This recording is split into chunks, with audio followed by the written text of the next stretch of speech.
students, in this session we'll see a basic human physiology. So here you can see it's a human digestive system. Food is a basic requirement of each and every living organism, whether it could be the unicellular or multicellular. So जो food हम खाते हैं उस food के साथ body में क्या क्या प्रोसेस होती है वो हमें यहाँ पढ़ना है. And this is very basic, बहुत बेसिक है ये. आज हम यहाँ बहुत बेसिक चीजें पढ़ेंगे.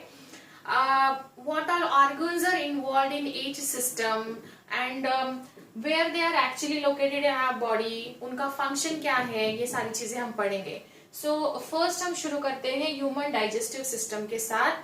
So human digestive system is basically starts with the mouth and ends with the anus.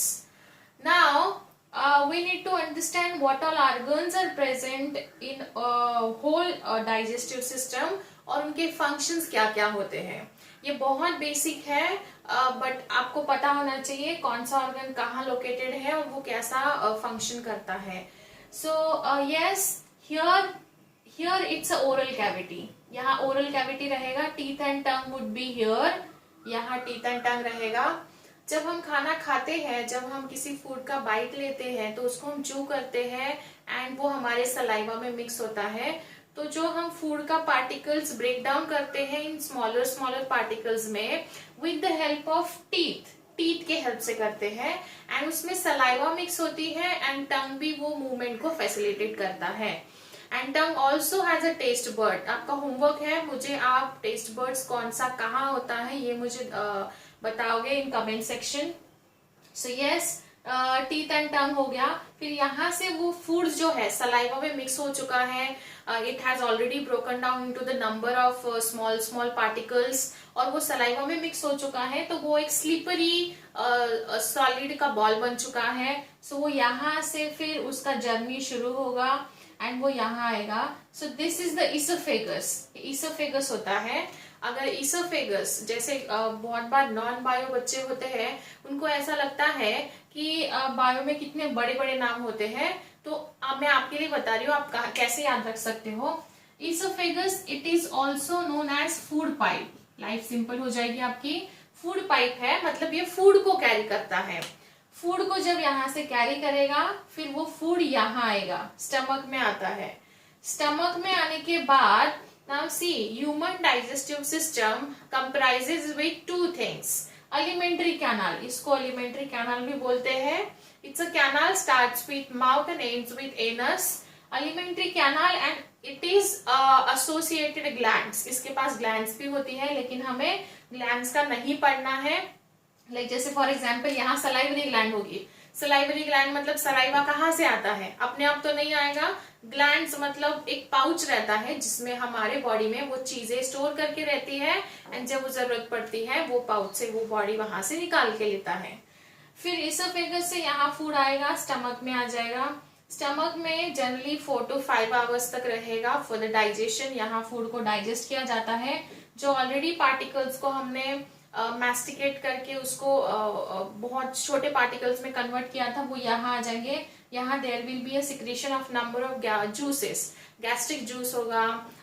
फिर यहाँ HCl भी रहता है. HCl हाइड्रोक्लोरिक एसिड जो है कॉन्सेंट्रेटेड वो सिक्रेट होता है. So number of enzymes would be again helping for our digestion. फिर यहाँ once the food is getting digested वो यहाँ से उसका जर्नी आगे शुरू करेगा. सो यहाँ से शुरू करने से पहले मैंने अभी आपको बताया कि यहाँ क्या होता है, food is getting mixed with the HCl hydrochloric acid और ये बहुत एसिड है, स्ट्रॉन्ग एसिड है. तो फूड भी एसिडिक बन जाता है और वही फूड अगर हम आगे कैरी ऑन करेंगे स्मॉल एंड लार्ज इंटेस्टाइन में तो क्या हो जाएगा, इसमें वो ये इंटेस्टाइन को डैमेज होने का चांसेस बहुत ज्यादा हो जाएगा. इसलिए यहाँ लीवर है. लीवर में आप देख सकते हो ऐसा एक फनेल, उल्टा फनेल ड्रॉ किया है. सो ये लीवर जो है and this is the pancreas. So ये liver and pancreas would be responsible for the secretion of pancreatic juices. बहुत सारे एंजाइम सिक्रेट करेगा एंड लीवर भी उसका बाइल जूस जो है, लीवर बाइल जूस सिक्रेट करेगा और वो गॉल ब्लैडर में स्टोर करके रखेगा बाइल जूस. सो क्या होता है यहाँ से ये पैनक्रियाटिक जूस ये पैंक्रियास सिक्रीट करेगा एंड ये यहाँ आएगा। ये दोनों एक ही ओपनिंग शेयर करते हैं। लाइक फॉर एग्जांपल ये अगर बाइल का है तो दूसरा ओपनिंग होगा पैंक्रियाटिक डक्ट का, और वो दोनों लाइक ये पैंक्रिया रहेगा, ये दोनों एक ही डक्ट शेयर करते हैं, एक ही ओपनिंग शेयर करते हैं, और वो दोनों वो यहाँ उनका जो कंटेंट है एंजाइम्स एंड बाइल जो उसका मिक्स करके यहाँ ऐड करते हैं, and this content is alkaline in nature. It is responsible for making food alkaline in nature because वो ऑलरेडी एसिडिक हो चुका है, तो यहाँ फूड एसिडिक यहाँ फूड अल्कलाइन बन जाता है। वो एक बार अल्कलाइन बन गया तो वो उसके अगले जर्नी के लिए अभी कंफर्टेबल रहेगा। सो नाउ ये यहाँ से फूड जाएगा स्मॉल इंटेस्टाइन में। आपको लग रहा होगा मैडम ने ऐसा डायग्राम क्यों ड्रॉ किया है, लेकिन यहाँ मुझे स्मॉल इंटेस्टाइन के 3 पार्ट्स हाईलाइटेड करने थे। ऐसी स्पेस नहीं रहेंगी हमारी बॉडी में, वो पूरा इंटैक्ट रहता है। Like for example you can say यहाँ ये डिओडिनम है, शुरुआत होती है स्मॉल इंटेस्टाइन की विद डिओडिनम। स्मॉल इंटेस्टाइन शुरुआत होता है डिओडिनम से होगा। So this is a 25 centimetre long होता है, यू शेप होता है। So this is the duodenum. यहां से ये डिओडिनम के आगे जब आप जाओगे तो this is a jejunum, this is the second part. Jejunum उसका मिडिल पार्ट होता है, और ये लॉन्ग एंड कॉइल्ड होता है। This is long and coiled. देखो 2.5 मीटर लॉन्ग है। 2.5 मतलब यहाँ बीच में ऐसा पूरा वो लोग इंटेस्टाइन पूरा ऐसा कॉइल्ड फॉर्म में प्रेजेंट होगा। So jejunum would be the middle part of the small intestine. It would be a long and ये 2.5 मीटर का होता है। क्वेश्चन यहाँ आने के चांसेस ज्यादा है। उसके बाद now next part of small intestine is ileum. Third part है इलियम। इलियम कितना है? 3.5 मीटर लॉन्ग। ये हाईली कॉइल्ड होगा। Now see 25 centimetre, 2.5 metre and 3.5 metre, इतना इलॉन्गेटेड पार्ट ऑकर करता है स्मॉल इंटेस्टाइन एक छोटी सी जगह में। वो कॉइल्ड फॉर्म में रहता है इंटेस्टाइन। अभी डाइजेशन यहाँ कंप्लीट हो चुका था। डाइजेशन कंप्लीट हो चुका है फूड का। जब फूड अल्कलाइन बन के आगे पास ऑन करेगा तो यहाँ एब्जॉर्प्शन ऑफ न्यूट्रिएंट होगा। लेट्स से आपने वॉलनट खाया था। Walnut is rich in omega 3 fatty acid. You should eat it very frequently because अभी अगर आप पढ़ाई कर रहे हो तो आपके ब्रेन या न्यूरॉन्स के लिए वो काफी हेल्दी रहेगा। सो अगर आपने वो खाया है तो उसमें जो भी कंटेंट है वो यहाँ एब्जॉर्ब किया जाएगा, और वो एब्जॉर्ब करके उसके कंटेंट जो बॉडी ने एब्जॉर्ब किए हैं वो रिस्पेक्टिव ऑर्गन्स के पास भेज के उसका यूज किया जाएगा। सो यस, यहाँ से वो पूरा डाइजेशन होगा and almost 99% of absorption would be taken place with the help of small intestine. Small intestine में बहुत ज्यादा एब्जॉर्प्शन किया जाता है। लार्ज इंटेस्टाइन के पास इतना कुछ खास वर्क नहीं रहता है।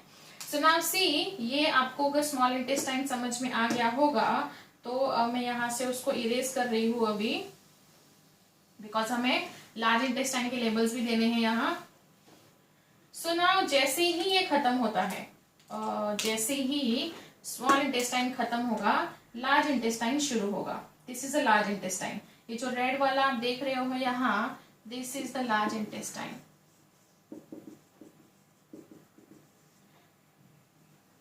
Large intestine transfer ascending descending transverse colon बोलते हैं इसको इंटेस्टाइन को। मतलब यहाँ से वो जो बचा हुआ लेफ्ट आउट पार्ट जो रहेगा, जो बॉडी को नहीं चाहिए, उसमें से already nutrient they have absorb the nutrient who this intestine वाले तीनों पार्ट ने एब्जॉर्ब कर लिया है। अभी जो बचा हुआ पार्ट है, जो लेफ्ट आउट पार्ट है, वो आगे पुश किया जाएगा एंड यहाँ only water and certain you can say element would getting absorbed in the large intestine. यहाँ ज्यादा पानी चाहिए इसको, so that वो with the help of water जो भी बॉडी का एक्सक्रीटा है वो आगे पुश करके उसको लेके आएगा and finally it would be a anus which is responsible for releasing our waste material from our body. So yes, ये डाइजेस्टिव सिस्टम का एक बहुत ही बेसिक आइडिया था आज के इस सेशन का। यहाँ मैंने एक चीज और एक लिखी हुई है, जहां आप देख रहे होंगे, इसके बारे में हमने अब तक डिस्कस नहीं किया, which is incisors, canines, premolars and molars.